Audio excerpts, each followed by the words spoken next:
Chapter 30. But now they that are younger than I have me in derision, whose fathers I would have disdained to have set with the dogs of my flock. Yea, whereto might the strength of their hands profit me, in whom old age was perished? For want and famine they were solitary, fleeing into the wilderness in former time, desolate and waste, who cut up mallows by the bushes and juniper roots for their meat. They were driven forth from among men. They cried after them as after a thief, to dwell in the clifts of the valleys, in caves of the earth and in the rocks. Among the bushes they brayed, under the nettles they were gathered together. They were children of fools, yea, children of base men. They were viler than the earth. And now am I their song.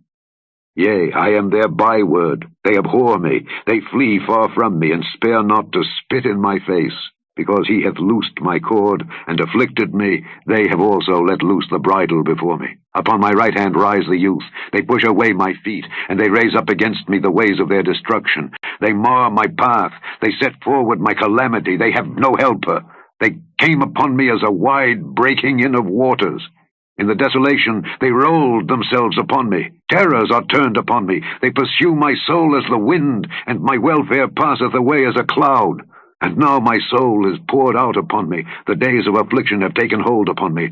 My bones are pierced in me in the night season, and my sinews take no rest. By the great force of my disease is my garment changed. It bindeth me about as the collar of my coat. He hath cast me into the mire, and I am become like dust and ashes. I cry unto thee, and thou dost not hear me. I stand up, and thou regardest me not. Thou art become cruel to me. With thy strong hand thou opposest thyself against me. Thou liftest me up to the wind. Thou causest me to ride upon it, and dissolvest my substance. For I know that thou wilt bring me to death, and to the house appointed for all living. Howbeit he will not stretch out his hand to the grave, though they cry in his destruction. Did not I weep for him that was in trouble? Was not my soul grieved for the poor? When I looked for good, then evil came unto me. And when I waited for light, there came darkness. My bowels boiled and rested not. The days of affliction prevented me. I went mourning without the sun. I stood up and I cried in the congregation. I am a brother to dragons and a companion to owls. My skin is black upon me, and my bones are burned with heat. My harp also is turned to mourning, and my organ into the voice of them that weep. Chapter 31. I made a covenant with mine eyes. Why then should I think upon a maid? For what portion of God is there from above, and what inheritance of the Almighty from on high? Is not destruction to the wicked, and a strange punishment to the workers of iniquity? Doth not he see my ways, and count all my steps?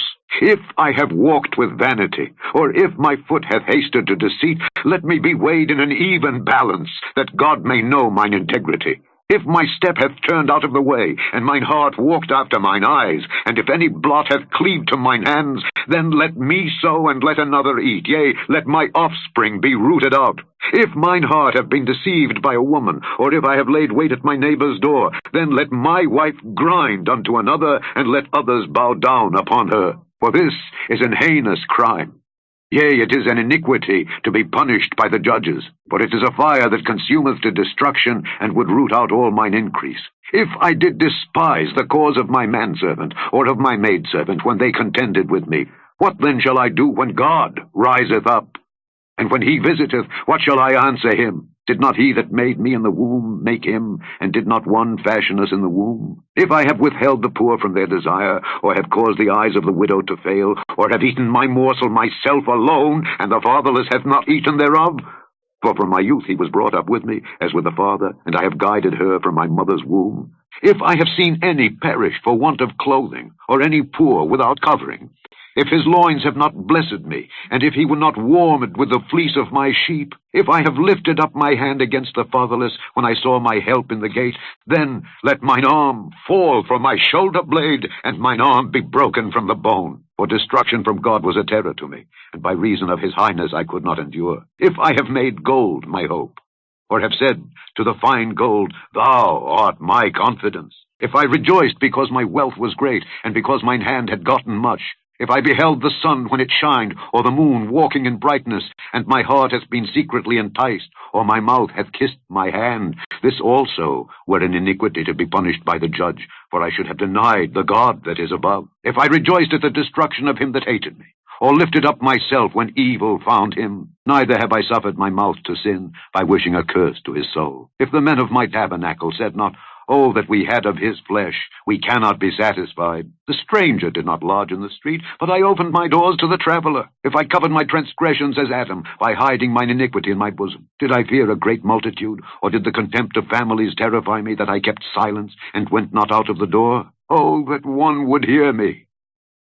Behold, my desire is that the Almighty would answer me, and that mine adversary had written a book. Surely I would take it upon my shoulder, and bind it as a crown to me. I would declare unto him the number of my steps. As a prince would I go near unto him. If my land cry against me, or that the furrows likewise thereof complain, if I have eaten the fruits thereof without money, or have caused the owners thereof to lose their life, let thistles grow instead of wheat, and cockle instead of barley. The words of Job are ended. Chapter 23. And the whole multitude of them arose and led him unto Pilate. And they began to accuse him, saying, We found this fellow perverting the nation, and forbidding to give tribute to Caesar, saying that he himself is Christ, a king. And Pilate asked him, saying, Art thou the king of the Jews? And he answered him and said, Thou sayest it. Then said Pilate to the chief priests and to the people, I find no fault in this man. And they were the more fierce, saying, He stirreth up the people, teaching throughout all Jewry, beginning from Galilee to this place. When Pilate heard of Galilee, he asked whether the man were a Galilean. And as soon as he knew that he belonged unto Herod's jurisdiction, he sent him to Herod, who himself also was at Jerusalem at that time. And when Herod saw Jesus, he was exceeding glad, for he was desirous to see him of a long season, because he had heard many things of him, and he hoped to have seen some miracle done by him. Then he questioned with him in many words, but he answered him nothing. And the chief priests and scribes stood and vehemently accused him. And Herod, with his men of war, set him at naught and mocked him, and arrayed him in a gorgeous robe, and sent him again to Pilate. And the same day Pilate and Herod were made friends together, for before they were at enmity between themselves. And Pilate, when he had called together the chief priests and the rulers and the people, said unto them, Ye have brought this man unto me as one that perverteth the people. And behold, I, having examined him before you, have found no fault in this man touching those things whereof ye accuse him. No, nor yet Herod, for I sent you to him. And lo, nothing worthy of death is done unto him. I will therefore chastise him and release him. For of necessity he must release one unto them at the feast. And they cried out all at once, saying, Away with this man, and release unto us Barabbas, who for a certain sedition made in the city, and for murder was cast into prison.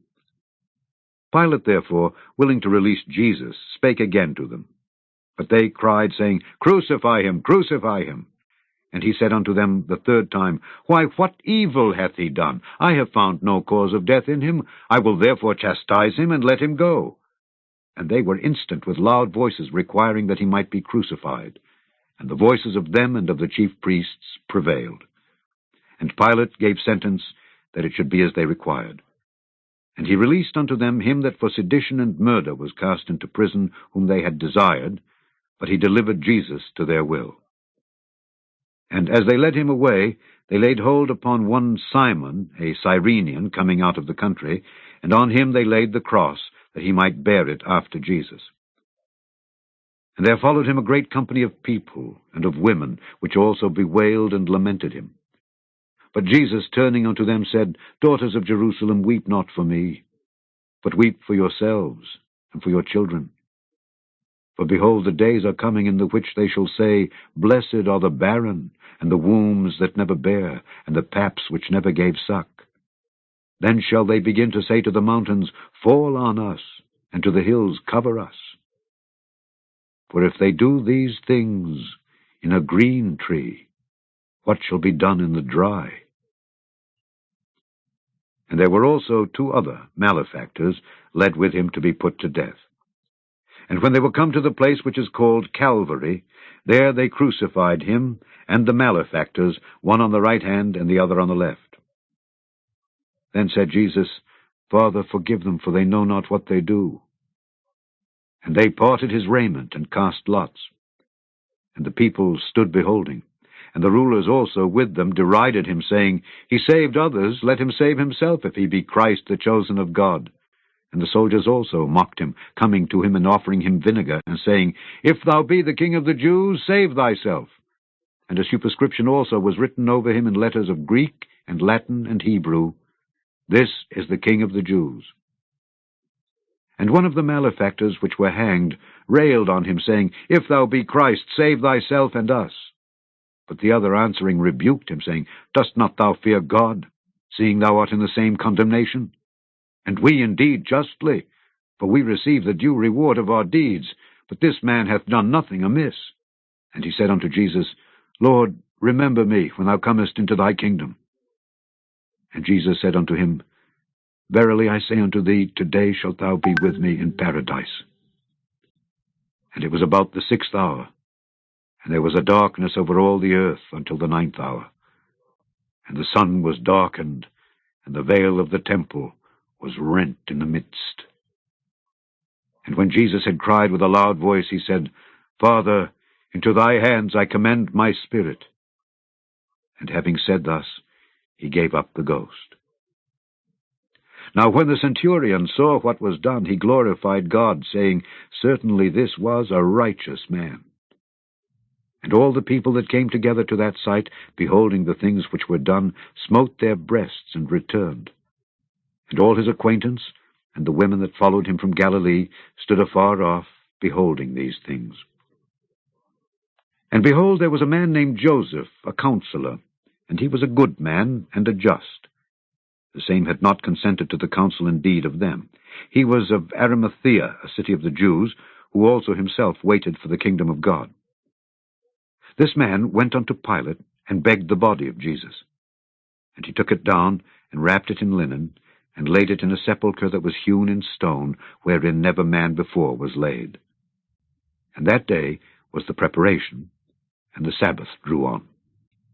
And the women also, which came with him from Galilee, followed after, and beheld the sepulchre, and how his body was laid. And they returned, and prepared spices and ointments, and rested the Sabbath day according to the commandment. Psalm 40. I waited patiently for the Lord, and he inclined unto me and heard my cry. He brought me up also out of an horrible pit, out of the miry clay, and set my feet upon a rock, and established my goings. And he hath put a new song in my mouth, even praise unto our God. Many shall see it and fear, and shall trust in the Lord. Blessed is that man that maketh the Lord his trust, and respecteth not the proud, nor such as turn aside to lies. Many, O Lord my God, are thy wonderful works which thou hast done, and thy thoughts which are to usward. They cannot be reckoned up in order unto thee. If I would declare and speak of them, they are more than can be numbered. Sacrifice and offering thou didst not desire. Mine ears hast thou opened, burnt offering and sin offering hast thou not required. Then said I, Lo, I come. In the volume of the book it is written of me, I delight to do thy will, O my God. Yea, thy law is within my heart. I have preached righteousness in the great congregation. Lo, I have not refrained my lips, O Lord, thou knowest. I have not hid thy righteousness within my heart. I have declared thy faithfulness and thy salvation. I have not concealed thy loving kindness and thy truth from the great congregation. Withhold not thou thy tender mercies from me, O Lord. Let thy loving kindness and thy truth continually preserve me, for innumerable evils have compassed me about. Mine iniquities have taken hold upon me, so that I am not able to look up. They are more than the hairs of mine head. Therefore my heart faileth me. Be pleased, O Lord, to deliver me. O Lord, make haste to help me. Let them be ashamed and confounded together that seek after my soul to destroy it. Let them be driven backward and put to shame that wish me evil. Let them be desolate for a reward of their shame, that say unto me, Aha, aha. Let all those that seek thee rejoice and be glad in thee. Let such as love thy salvation say continually, The Lord be magnified. But I am poor and needy. Yet the Lord thinketh upon me. Thou art my help and my deliverer. Make no tarrying, O my God.